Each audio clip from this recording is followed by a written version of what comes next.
Today I'm going to show you how to create two different looks using the Wet n Wild palette Comfort Zone. This is actually a newer version of it. They've actually changed the formula and added some shadows, so let's try it out. First thing that you'll notice is there's two transition shades in this palette, so we're going to start off with the darker of the transition shades on a blending brush and work this over and back in the crease of the eye. Try not to blend this up too high because I want to take the second transition shade and use this to blend out the first one. So what we basically have here is a mid-tone blended out with a fade shade, and this will give us a beautiful soft fade in the crease.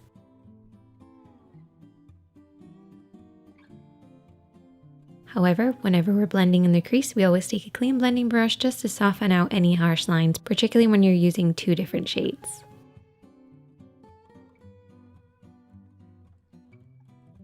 Next, we're going to take the dark purpley pink tone, and this actually went on really dark. I did not expect it to be so black.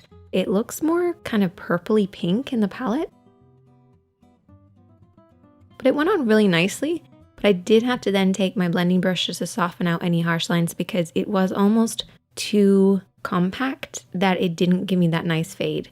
So I went back in with my dirty blending brush that I used in the crease. And then Pebbles had to just pop in and say hello. I wanted to lighten up this look, so I took a little bit of concealer and I just cut the inner to kind of 2/3 to half of the lid. And while that concealer was still slightly damp, I then took the lighter shade, the lighter pink shade, and I just tapped this over the top of it. But then we had a very harsh line between the light and the dark. So what I took is the first darker transition shade, and I used this as a fade shade. So I tapped this in between the light and the dark and then just blended it into the dark on the outer edge. And that way you end up with a softer sort of effect from light to medium to dark. Once I applied my false lashes, I then took the lighter shade from the palette and I tapped this on the inner corner and also underneath the brows. And there you go. It's sort of like a plummy, smoky eye. I actually really liked it. I was a big fan of the original Comfort Zone, but I think I prefer this one. For the next look, we're going to use the greens. So I'm going to start off with the lighter of the transition shades because I like peaches and greens together. I don't feel like the other transition shade quite works with greens.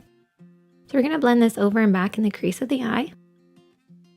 We're then going to take the darker green and apply this all over the lid. So very similar to the first look that we did.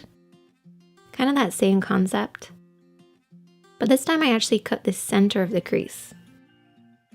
And I popped over the green. And basically what we ended up with is a lighter center where the green was going to be really pigmented. And then we blended over everything. So I basically cover the lid in this one shadow, and the center is going to look really green and the edges are going to look a little darker green. So you're going to have slightly different tones. Finally, I finished off with the green shade, working this underneath the eye.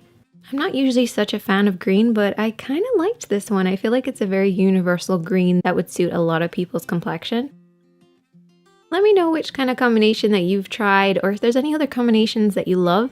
I really want to try out that kind of bluey tone next, so I'll definitely let you know if I do a video on that, and I'll see you guys in the next one. If you like this video, give it a thumbs up. If you're new here, hit subscribe, and check out the other videos on the screen.